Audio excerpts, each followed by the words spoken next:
नमस्कार साथियों, DS academy में आप सभी का स्वागत है। मैं डॉक्टर सुदेश कांत तेजा आज की आपकी जो क्लास लेकर आई हूँ वो है नई विधा। और नई विधा में हम देखेंगे आज नाटक। इससे पहली क्लासों में हमने देखा था कहानी हम पूर्ण रूप से कंप्लीट कर चुके हैं, उपन्यास कंप्लीट कर चुके हैं। और जो आपका काव्य है हिंदी साहित्य का इतिहास में, जो आदिकाल, भक्तिकाल, रीतिकाल और आधुनिक काल, वो हम कंप्लीट कर चुके हैं। आज की अब से जो क्लासेज चलेंगी, हमारी जो भी क्लासेज रहेंगी वो नाटक विधा की रहेंगी। नाटक के साथ में एकांकी भी हम पढ़ेंगे और क्रम यही रहेगा कि क्लास संख्या 1, क्लास संख्या 2 नाटक की। ऐसे नहीं रहेगा कि इनके नाटक, हाँ जो बड़े नाटककार हैं उनके एक क्लास में नाटक आ सकते हैं, वो दूसरी बात है, वरना क्लासों की संख्या जो रहेगी वो नाटक क्लास 1, क्लास 2 इस तरह से रहेगी। ठीक है, तो आप नोटिफिकेशन चेक करते रहिएगा। नोटिफिकेशन अगर किसी वजह से आप तक नहीं पहुंचता है तो आप डिस्क्रिप्शन में व्हाट्सएप लिंक दे रखा है, आप व्हाट्सएप ग्रुप से ज्वाइन हो जाइए।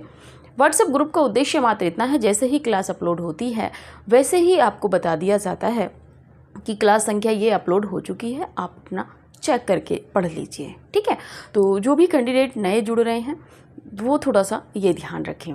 इसी के साथ में बात करेंगे जैसा कि नाटक की, साथ ही में हमारी टेस्ट सीरीज भी चल रही है टेस्ट पेपर की, तो आप टेस्ट सीरीज भी ज्वाइन कर सकते हैं।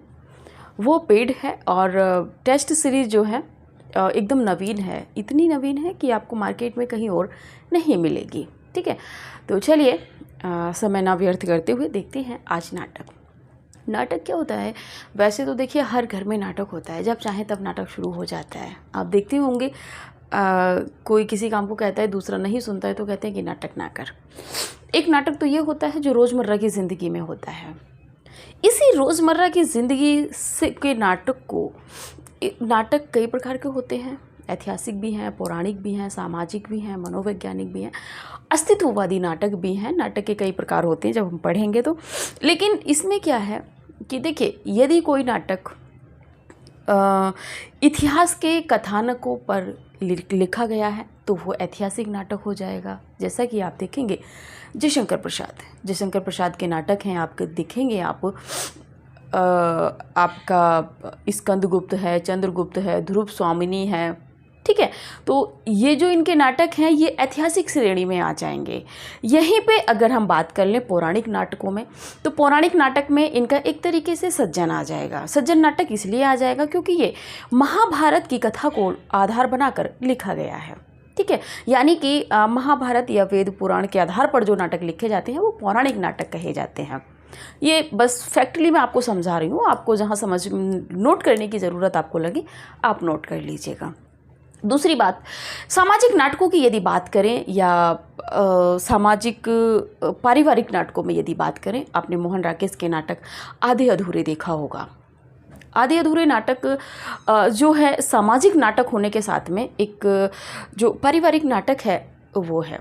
उसमें दिखाया गया है कि किस तरह सावित्री हमेशा आधा अधूरा, मतलब जो भी उसको मिलता है उसको लगता है कि आधा ही मिला है, पूर्ण नहीं मिला है। वास्तविक जीवन भी वही है। यदि आपने आधे अधूरे नाटक नहीं पढ़ा है तो आप एक बार आधे अधूरे नाटक की समीक्षा पढ़ लीजिए, बाकी हम जब पढ़ाएंगे तब तो पढ़ाएंगे ही।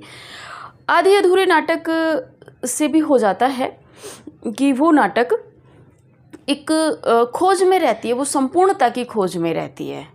ठीक है, परिवार उसका बिखर जाता है। बड़ी बेटी जिससे वो मना करते हैं उसी लड़के से भाग के शादी कर लेती है। छोटी बेटी होती है, लड़का होता है, वो उसकी नहीं मानती हैं। पति की सावित्री नहीं सुनती है। तो इन सब चीज़ों को लेकर एक परिवार का जो द्वंद्व रहता है, पारिवारिक द्वंद्व उसमें दिखाया गया है। और समाज में जो परिवार उठ के आता है उसका किस तरह द्वंद्व है, ये इन चीज़ों को, इन तथ्यों को यहाँ पे रूपायित किया गया है। बात कर लें अस्तित्ववादी नाटक की।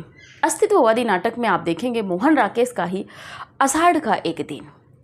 आषाढ़ का एक दिन वैसे तो कहा जाए कि सांस्कृतिक नाटक की श्रेणी में भी आ जाता है, सामाजिक श्रेणी में भी है, लेकिन ऐतिहासिक श्रेणी में भी वो आ जाता है। और दूसरी बात, यदि उसमें खोज की बात करें कि लेखक ने किसकी खोज करने का प्रयास किया है, तो वो हो जाता है आपका जो आषाढ़ का एक दिन है अस्तित्ववाद की खोज में।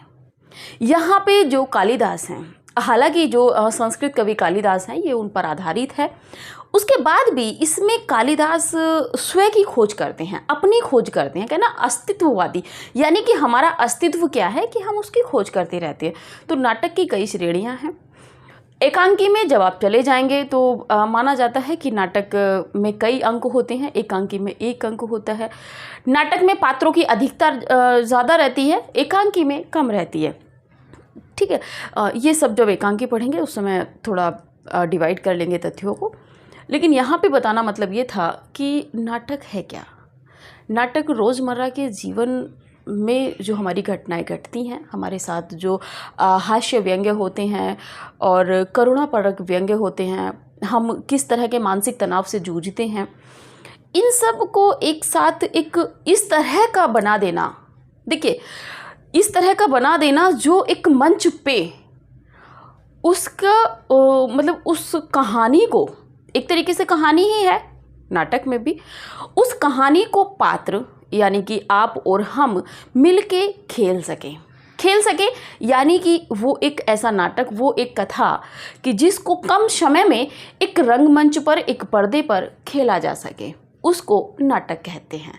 साफ शब्दों की बात यहाँ है। जैसे कि आप देखेंगे कहानियाँ नहीं खेली जाती हैं, बहुत कुछ कहानियाँ होती हैं जिनका दृश्य रूपांतरण किया जाता है, लेकिन नाटक, जबकि जयशंकर प्रसाद जी ने कहा है कि रंगमंच नाटक के लिए नहीं है, क्योंकि उनके जो नाटक हैं वो बड़े बड़े हैं, वो रंगमंच पे खेले ही नहीं जा सकते। जबकि आपका जो ये आधे अधूरे नाटक है, ये आपका जो है नाट्य संस्कृत जो साहित्य अकादमी है दिल्ली से, उससे पुरस्कृत भी है, और पहला नाटक है जो मील का पत्थर साबित हुआ है।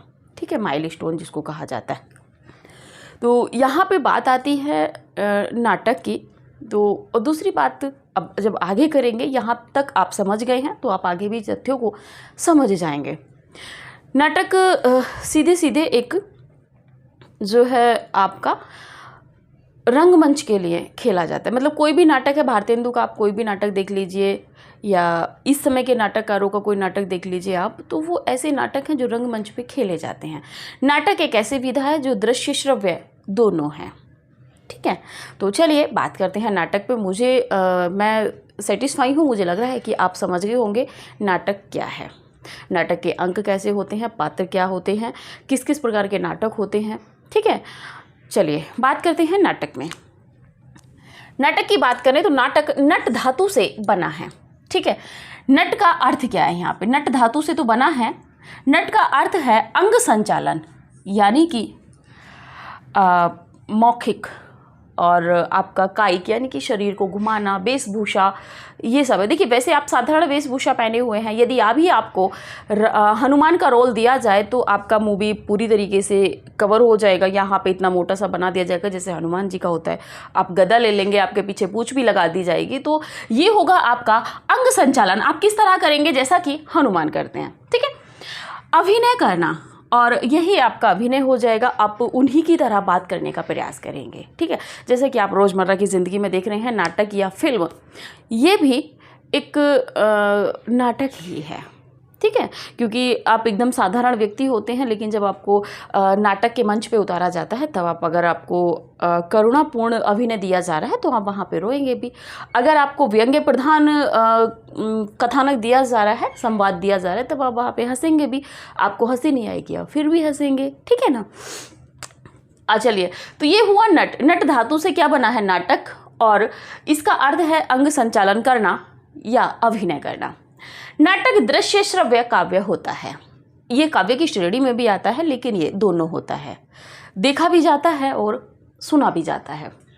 नाट्य शास्त्र में भरत मुनि ने नाटक के 4 तत्व माने हैं। महत्वपूर्ण है यहाँ पे, भरत मुनि ने कितने तत्व माने हैं नाटक के, तो 4 तत्व माने हैं। पहला संवाद। संवाद जैसा कि 2 व्यक्ति या 4 व्यक्ति या जो पात्रों की यहाँ पे बात करें तो वो बैठकर संवाद करते हैं अपने अपने रूप में। जैसे कि लगता है कि पर्दा गिरने वाला है, नायिका बैठी हुई है, नायिका की जो दूतिका हैं वो भी पास में खड़ी हुई हैं। ठीक है, तो ये तरह का संवाद है। फिर है गान। तीसरा है नाट्य, यानी कि नाटक करना, जो खेला जा रहा है। और चौथा है रस। ये माने हैं भरत मुनि ने। भरत मुनि के अनुसार इसलिए हो जाता है क्योंकि नाट्य शास्त्र पहली विधा है नाटक के क्षेत्र में। ठीक है, पहली रचना है, तो यहाँ से प्रश्न बनने की संभावना होती है। भरत मुनि के परवर्ती आचार्यों ने नाटक के 3 तत्व माने। भरत मुनि के जो परवर्ती आचार्य हैं उन्होंने नाटक के 3 तत्व माने हैं। कौन से? कथा या वस्तु, यानी कि कथा वस्तु, सीधा सीधा कहें तो कथा वस्तु, ठीक है। नाटक की जो कथा वस्तु है वो क्या है, उसको माना है। दूसरा, नायक या पात्र जो होते हैं नाटक में, उसको उन्होंने प्रमुखता दी है। और तीसरा दिया है उन्होंने रस को, ठीक है, यानी कि यहाँ पे उन्होंने कहा जाए तो संवाद को बाहर कर दिया।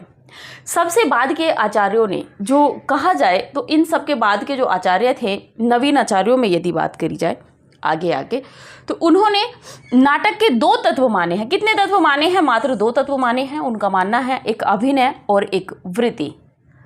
वृत्ति 4 प्रकार की होती हैं, आप सभी जानते हैं, तो उसको नाटक के तत्व माने हैं। चलिए आगे बात करते हैं कि पाश्चात्य विद्वानों ने नाटक के 6 तत्व माने हैं। ये भी महत्वपूर्ण है, देखिए यहाँ से प्रश्न बन जाएगा। पाश्चात्य आचार्यों ने या पाश्चात्य विद्वानों ने नाटक के कितने तत्व माने हैं? तो 6 तत्व माने हैं। वह भारतीय आचार्यों ने नाटक के 5 तत्व माने हैं। जो वर्तमान की यदि बात करी जाए पाश्चात्य विद्वानों के साथ में आके, तो मूल रूप से जो अब बात की गई है वो 6 तत्वों की बात की गई है। हम जो आगे पढ़ेंगे 6 तत्व पढ़ेंगे, ना 4 पढ़ेंगे, ना 3 पढ़ेंगे, ना 2 पढ़ेंगे। हम आगे चल के भारतीय जो आचार्य हैं, हमारे जो काव्य शास्त्रीय आचार्य हैं, उन्होंने 6 तत्व माने हैं। प्रमुखता जो है 6 तत्वों को दी गई है, हम उन्हीं 6 तत्वों को पढ़ेंगे। पाश्चात्य विद्वानों ने 6 तत्व माने हैं और भारतीय आचार्यों ने 5 माने हैं, तो हम इस समय आगे चल के 5 पढ़ेंगे, 6 अभी पाश्चात्य आचार्यों के पढ़ेंगे। बात कर लेते हैं पाश्चात्य विद्वानों द्वारा माने गए नाटक के तत्व, जो 6 तत्व हैं। पहला है कथा वस्तु। कथा वस्तु आप सभी जानते हुए आ रहे हैं, कथा का जो सार होता है उसका मूल क्या होता है, ये कथा वस्तु में दे दिया जाता है। आपने देखा होगा उपन्यास में, कहानी में, सभी में इस तत्व की प्रधानता रहती है। बात करें तो पात्र या चरित्र चित्रण, जायज़ सी बात है, यदि कोई नाटक है, कहानी है, उपन्यास है, तो उसमें पात्र होंगे और पात्र यानी कि उनका जो चरित्र चित्रण है वो उसी के अनुसार डिवाइड होगा, जिस तरह उनके संवाद रहेंगे या उनको उस स्थान पर रखा गया है। कथोपकथन, पात्रों के जो कथन होते हैं, यानी कि वो क्या बोलना चाह रहे हैं, किस भाषा में बात करते हैं, ये सब इसमें रहेगा। देश काल या कहें तो देश काल, वातावरण, ये सब इसमें रहेगा, ठीक है। कथोपकथन की यदि बात कर लें तो इसको संवाद भी कहा गया है, ठीक है। देश काल, परिवेश या वातावरण एक ही बात है। भाषा शैली में बात करें कि किस भाषा की बात कवि मतलब जो नाटककार है वो अपने पात्रों से करा रहा है, ठीक है। बात करें उद्देश्य की बात करें, या उसी उद्देश्य को कहते हैं लेखक की दृष्टि। लेखक की दृष्टि क्या चाहती है इसी में आ जाता है, ठीक है। और चौथी बात आती है यहीं पर एक उद्देश्य में ही संकलन त्रय। पाश्चात्य विद्वानों ने ही संकलन त्रय को माना है, ठीक है। तो समय, कार्य और स्थान संकलन त्रय में आते हैं, ठीक है। तो आप इसका स्क्रीनशॉट लीजिए, इसके बाद आगे बढ़ते हैं और आगे देखेंगे। अब हमारे जो भारतीय विद्वान हैं या कहें काव्य शास्त्रीय आचार्य हैं, उन्होंने जो 5 तत्व माने हैं उनका विभाजन करेंगे। इस क्लास में बहुत ज़्यादा हम नहीं पढ़ेंगे, क्योंकि जितना परीक्षा उपयोगी था उतने तथ्यों को पढ़ के हम यहाँ पर निकलेंगे जो बहुत महत्वपूर्ण है। चलिए देखिए, संकलन त्रय से प्रश्न बन चुका है आपके नेट वगैरह में भी, तो थोड़ा सा देखिए, हर चीज़ की आवश्यकता नहीं है कि हम बोर्ड पर ही लिखें। मौखिक रूप में भी कुछ चीज़ें मिल जाती हैं, आपको लग रहा है कि परीक्षा उपयोगी है तो आप उसको समय से पहले आप नोट कर लिया कीजिए, बाकी समय तो हम आपको देते ही हैं। तो बात करते हैं पाश्चात्य विचारक, वो भारतीय विचारक, भारतीय विद्वान या भारतीय आचार्य। पहले नंबर पे बात करें तो आपका है कथा वस्तु। कथा वस्तु यदि बात करें तो भारतीयों ने 3 प्रकार की मानी है।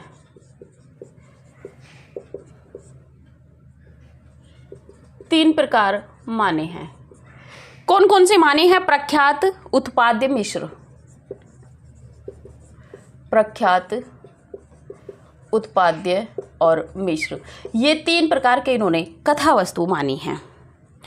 प्रख्यात में यदि बात कर लें तो आपका जो है इतिहास आ जाएगा, और पौराणिक आ जाएगा। उत्पाद्य में काल्पनिक और मिस्र में इतिहास और कल्पना को जो आधार बनाकर लिखा जाता है वो आ जाएगा। दूसरे नंबर पे बात करें तो कथ्य। कथ्य की बात कर ले तो आधिकारिक और प्रासंगिक।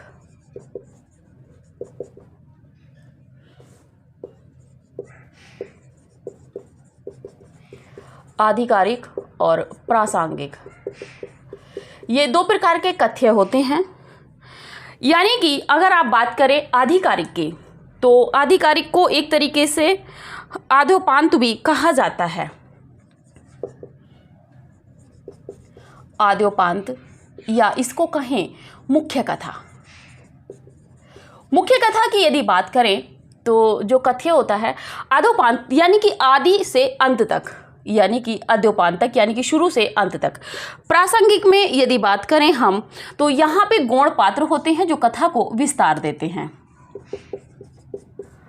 गौण पात्र जो कथा को विस्तार देते हैं। ठीक है, कथा को विस्तार कैसे पात्र देते हैं? गौण पात्र देते हैं।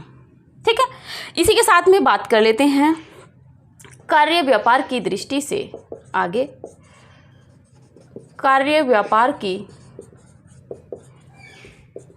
दृष्टि से कथानक की 5 अवस्थाएं, कथानक की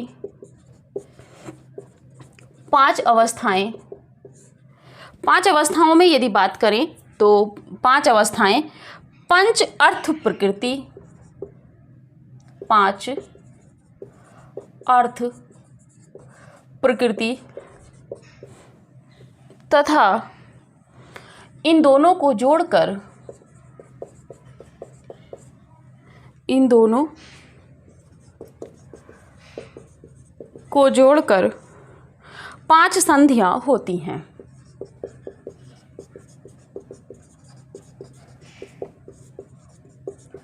5 संधियां होती हैं। 5 संधियां कौन कौन सी हैं? ये जो 5 अवस्थाएं हैं, 5 अर्थ प्रकृति हैं और 5 संधियां हैं। इन पांचों को हम यहीं पर देखने का प्रयास करते हैं। पहले नंबर पे देखिएगा आप अवस्थाएं। अवस्थाओं में यदि आप बात करना चाहेंगे तो अवस्थाओं में पहली अवस्था है आरंभ। पहला है आरंभ। आरंभ का मतलब होता है कि आपके यदि बात करें, पहले आप अवस्था में देख रहे हैं तो आरंभ में जैसे कि किसी काम का आरंभ करना होता है। दूसरे नंबर पे बात करें तो प्रयत्न। तीसरे नंबर पे यदि बात करें तो प्रत्याशा। फोर्थ नंबर पे यदि बात करें तो नियताप्ति। और 5वें नंबर पे यदि बात करें तो फलागम। अभी देखेंगे इनको। फलागम। यहीं पे बात करें तो अर्थ प्रकृति। अर्थ प्रकृति आरंभ को मिला के यदि बात करें तो अर्थ प्रकृति में बीज। दूसरे नंबर पे यदि बात करें तो बिंदु। तीसरे नंबर पे यदि बात करें तो पताका, यहाँ पे प्लस कर दीजिए इसको, पताका। फोर्थ नंबर पे यदि बात करें तो प्रकरी। और 5वें नंबर पे यदि बात करें तो कार्य। ठीक है, आरंभ का मतलब है जब भी आप किसी कार्य को आरंभ करते हैं, यानी कि नाटक का जब आरंभ होता है। बात करें प्रयत्न की तो प्रयत्न है, देखिए जब भी आप किसी कार्य को आरंभ कर रहे हैं, यानी कि आप सपोज मानिए आप आपको एक नौकरी लेनी है, टीजीटी पीजीटी या नेट क्वालिफाई करना है, आपका क्या है उद्देश्य है। इसके लिए आप क्या करेंगे, आप आरंभ करेंगे। क्या करेंगे, या तो पहले पाठ्यक्रम देखेंगे या पहले आप फॉर्म भरेंगे, यानी कि आपने क्या किया है, आरंभ कर दिया है। दूसरे नंबर पे आप फल प्राप्ति के लिए प्रयत्न करेंगे। दूसरे नंबर पे आपने फॉर्म भर दिया, पाठ्यक्रम आपने देख लिया। अब आप क्या करेंगे, प्रयत्न करेंगे, यानी कि पाठ्यक्रम देखेंगे और आपने अपने पाठ्यक्रम को एक जगह एकत्रित करेंगे, समझेंगे। यानी कि आपने क्या किया है कि फल प्राप्ति के लिए आपने प्रयत्न करना शुरू कर दिया है। तीसरे नंबर पे बात करें तो प्रत्याशा, यानी कि बीच बीच में आपको फल की आशा भी रहेगी कि मेरा अगर JRF हो जाएगा तो मुझे फेलोशिप मिलने लगेगी, मैं गवर्नमेंट सर्विस पा जाऊंगा, तो आप और भी सपने संजोने लगते हैं एक तरीके से। फोर्थ नंबर पे आप बात करेंगे तो फल प्राप्त होना निश्चित है। देखिए, जब आप बहुत मेहनत करते हैं, संघर्ष करते हैं, तो फल प्राप्त होना भी निश्चित है। पांचवें नंबर पे यदि बात करें तो फल की प्राप्ति हो जाती है, फलागम, यानी कि फल का आगमन हो गया है। ठीक है, और इन्हीं में यदि बात कर ले थोड़ा सा आगे, एक बार आगे समझते हैं। बीज और आरंभ को मिलाने के बाद यदि बात करें तो यहाँ पे होगा आपका मुख,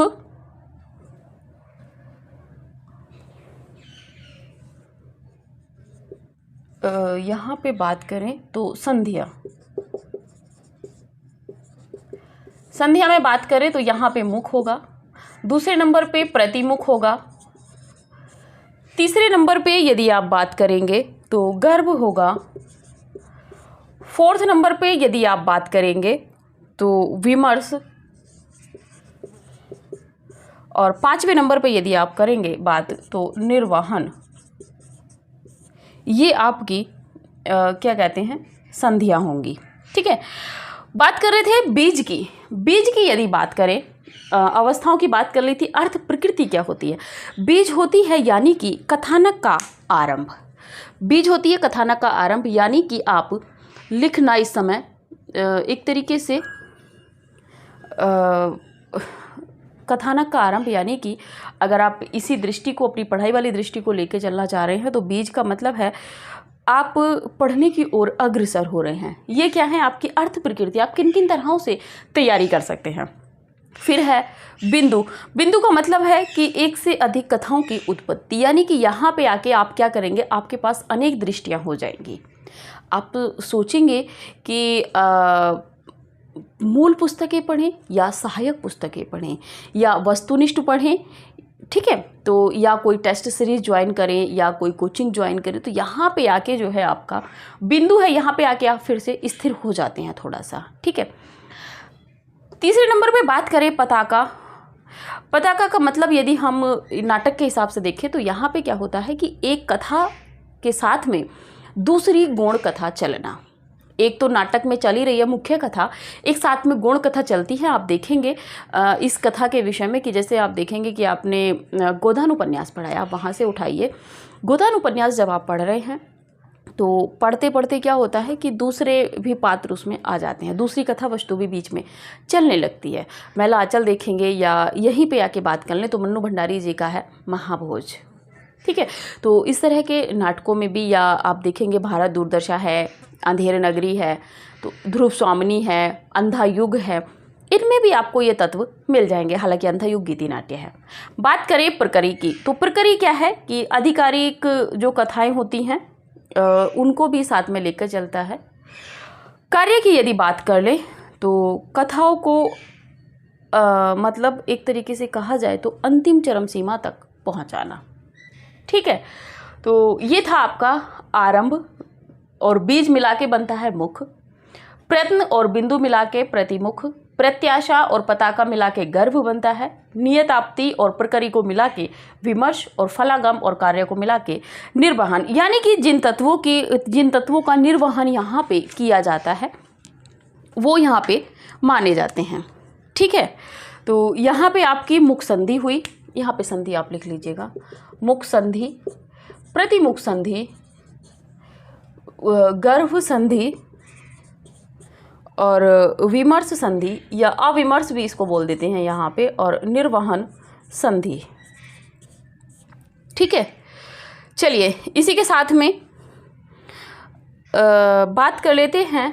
आप इसका स्क्रीनशॉट ले लीजिए, इसके बाद बात करते हैं पात्रों में। यहाँ पे ये दूसरा पॉइंट नहीं है, ये इसी का पॉइंट था। चलिए,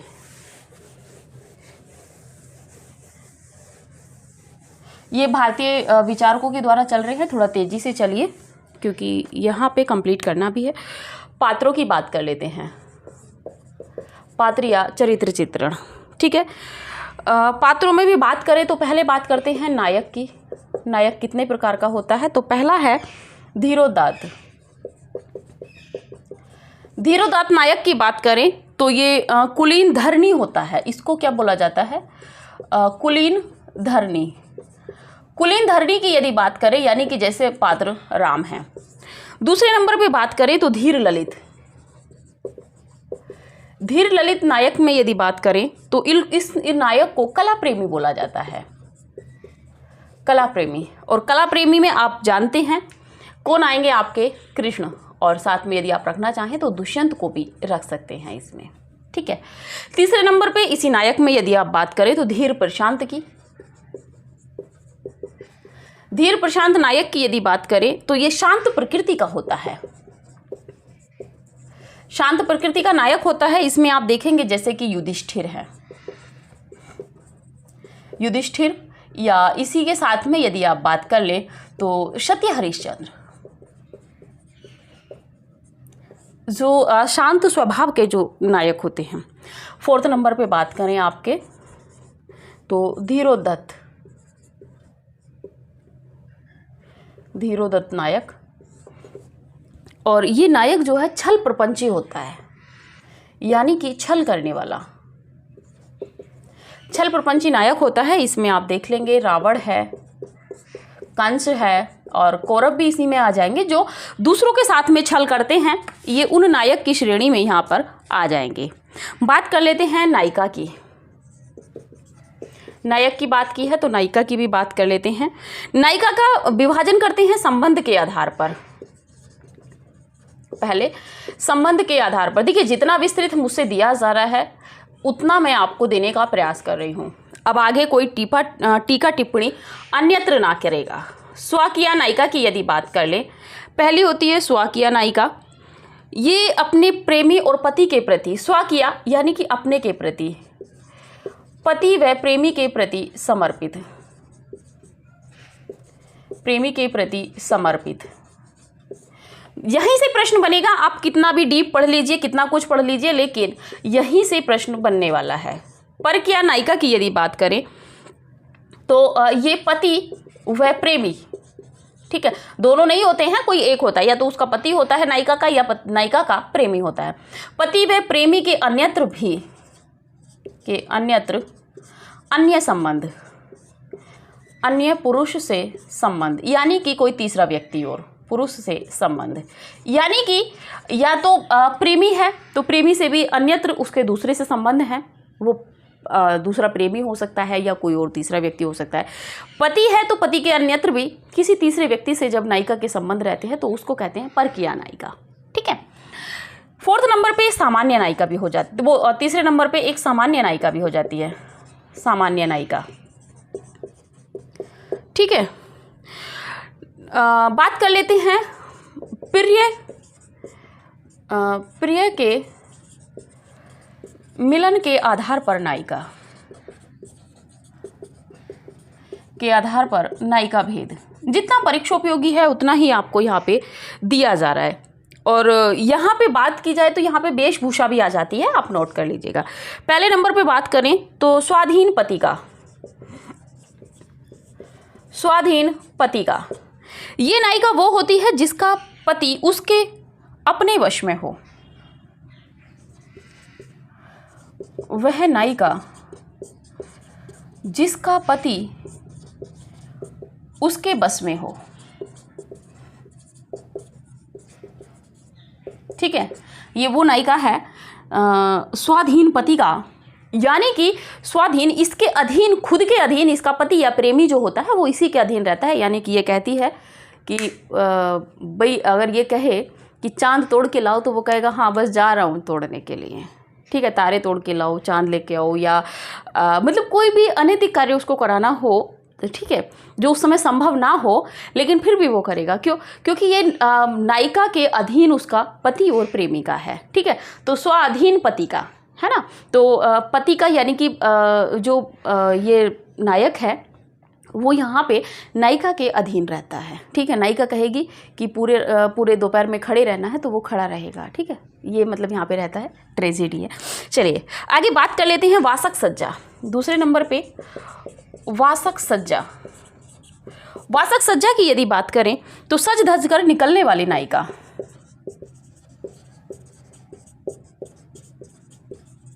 सज धज कर निकलने वाली नायिका, यानी कि सज धज के कहाँ जाएगी? देखिए, घूमने नहीं जाएगी, प्रिय से मिलने के लिए जाएगी सज धज कर। ठीक है, जो भी पति हो, यदि पति बाहर रहता है आए तो वो सज धज कर ही बाहर जाएगी, ये नायिका होती है वासक सज्जा। तीसरे नंबर पे यदि आप बात करें तो विरोधकंठित, विरोधकंठित, विरह उत्कंठित, सही ये रहेगा, विरह उधन उत्कंठित। विरह में उत्कंठित, प्रिय मिलय के लिए बेचैन, विरह में उत्कंठित यानी कि प्रिय के मिलन के लिए बेचैन, प्रिय से लिख लीजिए, प्रिय से मिलने के लिए बेचैन।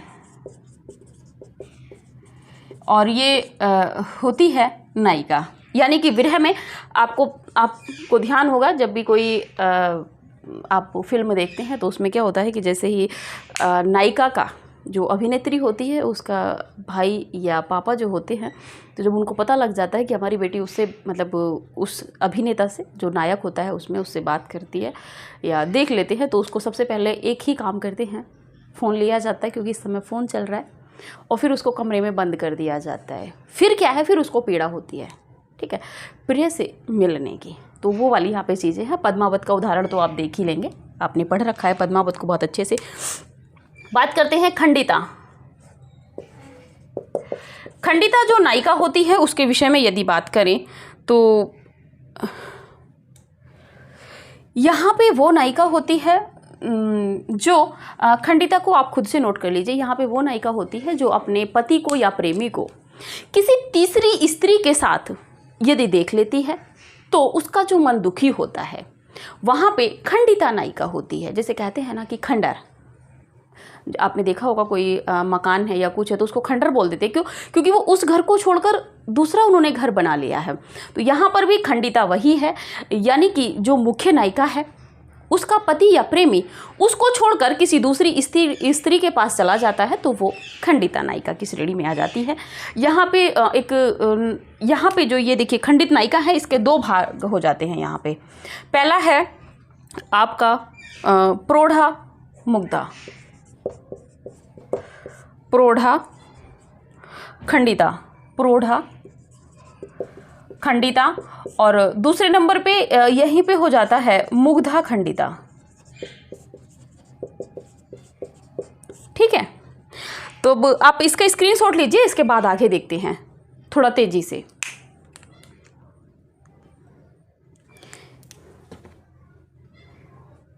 चलिए, क्योंकि यहाँ पे नायिका को कंप्लीट करना ज़रूरी है, इसके बाद की जो क्लास है वो अगली क्लास में देखेंगे। ठीक है, खंडिता के बाद में यदि आप बात करें तो कलह तारिकता, कलह तारिकता जो नायिका होती है इसके विषय में बात कर ले। जो पति सा झगड़ा करके पछताती है, जो पति से, पति या प्रेमी दोनों हो सकते हैं, पति से झगड़ा करके पछताती है। पहले तो झगड़ा कर लेगी फिर खुद रोएगी। फिर है विप्रलब्धा। विप्रलब्धा नायिका की यदि बात करें, जिसका प्रिय अपने वचनानुसार मिलन स्थल पर ना आया हो, जिसका प्रिय, वो पति भी हो सकता है प्रेमी भी हो सकता है, और यहाँ पे प्रेमी ही रहेगा, जिसका प्रिय वचनानुसार मिलन स्थल पर ना आया हो, या फिल्म के लिए कह दिया हो ना दिखाई हो, मिलन स्थल पर न आया हो, तो वो क्या होगी, वो दुखी होगी। ठीक है, या वचन देकर भंग जब हो जाता है उस पे। आगे बात कर लेते हैं अभिसारिका। अभिसारिका, देखिए अभिसारिका जो नायिका है यहाँ पे जो होता है, यहाँ पे होता है कि नायिका जब अपने प्रेमी से मिलने के लिए जाती है तो वो किस तरह के वस्त्र पहन के जाती है, क्या साथ में लेके जाती है, ये यहाँ पे बताया गया है। तो जो अभिसारिका है वो दो प्रकार की नायिका होती है। एक होती है कृष्णा अभिसारिका,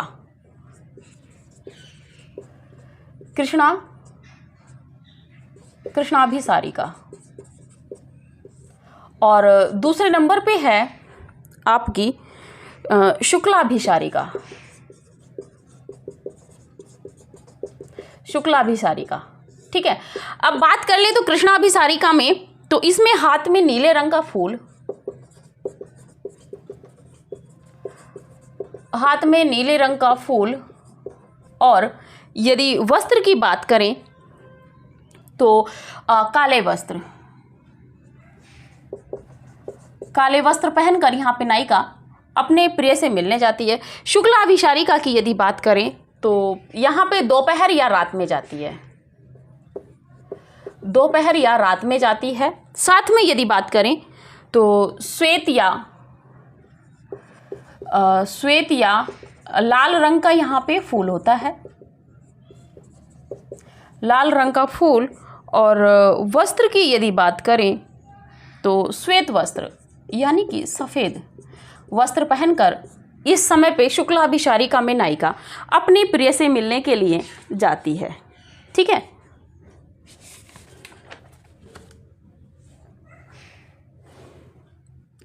वय या अवस्था के आधार पर नायिका के भेद, वय या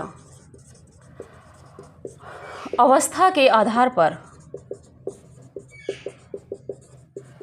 नायिका के भेद। पहले नंबर पे बात करें तो मुग्धा नायिका, मुग्धा नायिका की यदि बात करें तो यौवन को प्राप्त हो रही नायिका, यौवन को प्राप्त हो रही नायिका। ठीक है, मुग्धा नायिका।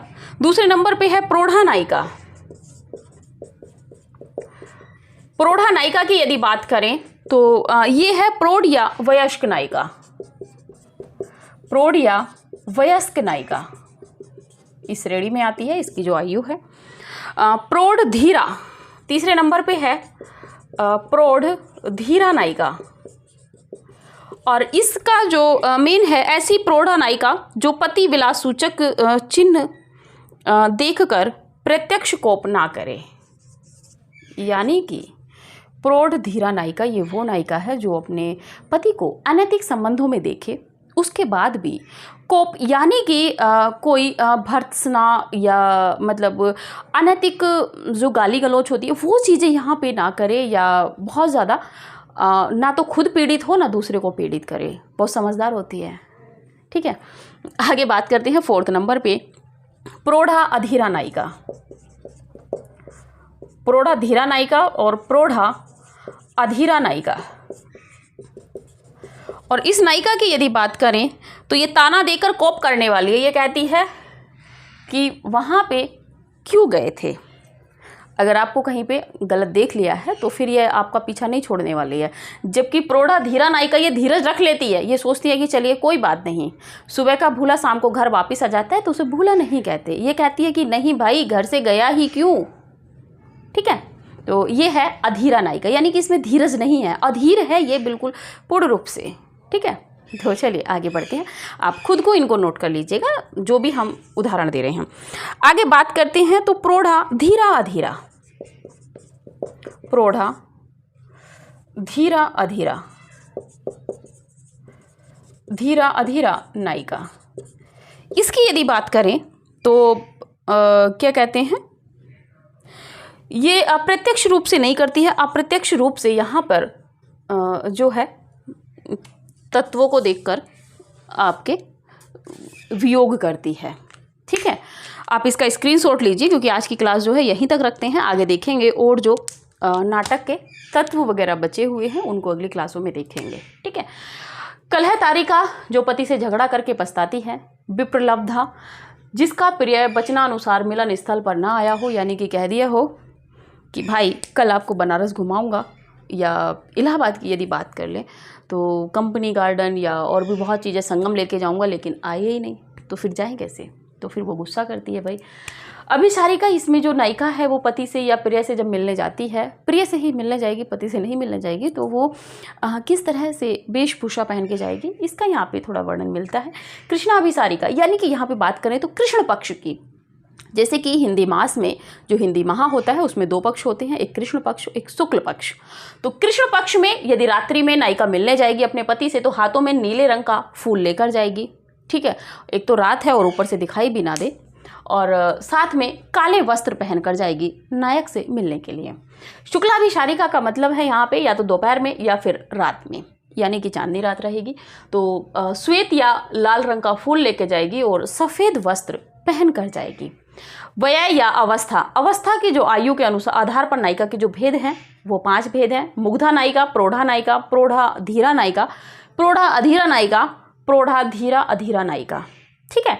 तो ये नायिकाओं के प्रकार हुए। आपकी जो ये आज की क्लास है यहीं तक रखते हैं, मिलेंगे अगली क्लास में। आगे देखेंगे जो रस है, अभिनय है और वृत्ति हैं, इन सबको देखते हुए फिर हम पहुँचेंगे नाटक पर, ठीक है, क्योंकि यहाँ पे आपका बेस बनाना बहुत ज़रूरी है, क्योंकि अगर आपका यहाँ पर जो भूमिका है वही तैयार नहीं होगी तो फिर आगे पढ़ने का कोई औचित्य नहीं रह जाता।